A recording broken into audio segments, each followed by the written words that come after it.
ഇത് ഞാൻ എഴുതിയ കവിതയാണ്. തേന്മാവിൻ തണലിൽ. ഒരു മാവിൻ തൈ ഞാനെൻ തൊടിയിൽ നട്ടു, ഏറെ ശ്രദ്ധയോടെടുത്തൊരു തടത്തിൽ വളവുമിട്ട്. നിത്യവും നനച്ചു ഞാൻ അതിനു കൃത്യമായി, ഭദ്രമായി വേലിയും കെട്ടി അതിനെ സംരക്ഷിച്ചു. നാളുകൾക്കുള്ളിൽ അതിൽ വിരിഞ്ഞു തളിരില, ആഹ്ലാദം മനസ്സിലും നേർമയിൽ തിരിനീട്ടി.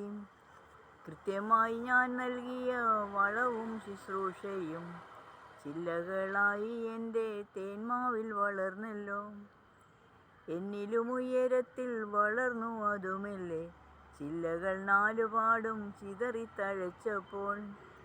വേലിക്കെട്ടെടുത്തു ഞാൻ സ്വതന്ത്രനാക്കി എൻ്റെ മാവിപ്പോൾ മരമല്ലേ, തന്നെ താൻ സംരക്ഷിക്കും.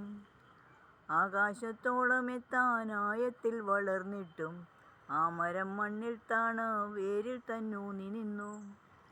ഉയരങ്ങൾ തേടിയുള്ള യാത്രയിൽ മനുഷ്യർ നാം എത്രയോ വട്ടം സ്വന്തം വേരുകൾ മറക്കുന്നു. വർഷങ്ങൾക്കുള്ളിലത് വൻമരമായി തീർന്നു, ചാരത്തു വരുന്നോർക്ക് തണലും നൽകിക്കൊണ്ട്.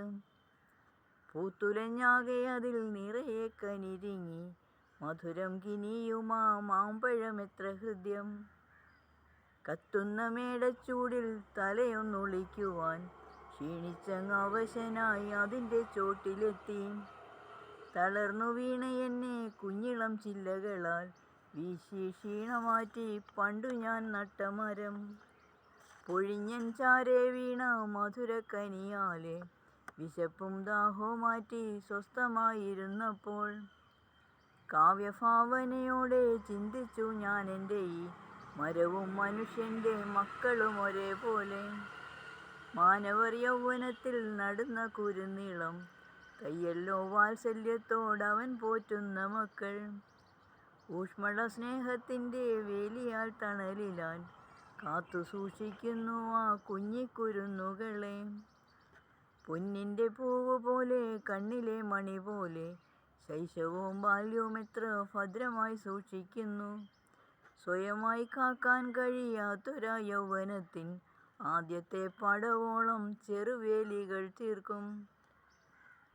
തന്നാൽ കഴിയുന്നതാം നേട്ടങ്ങളെല്ലാം തൻ്റെ മക്കൾക്കായി തേടുന്നു ഈ മണ്ണീന്നു പണിപ്പെട്ട്.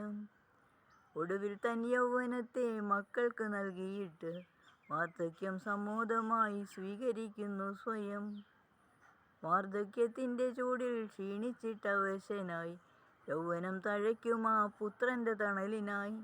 ദാഹിച്ചു വരും നിന്നെ നട്ടു വളർത്തിയോർക്ക് തണലേകിടുമോ നീ ആട്ടിയകറ്റിയിടുമോ? ഇനിയും ഇത്തരം കവിതകൾ കേൾക്കാൻ ഈ ചാനൽ സബ്സ്ക്രൈബ് ചെയ്യുക, ലൈക്കും ചെയ്യുക.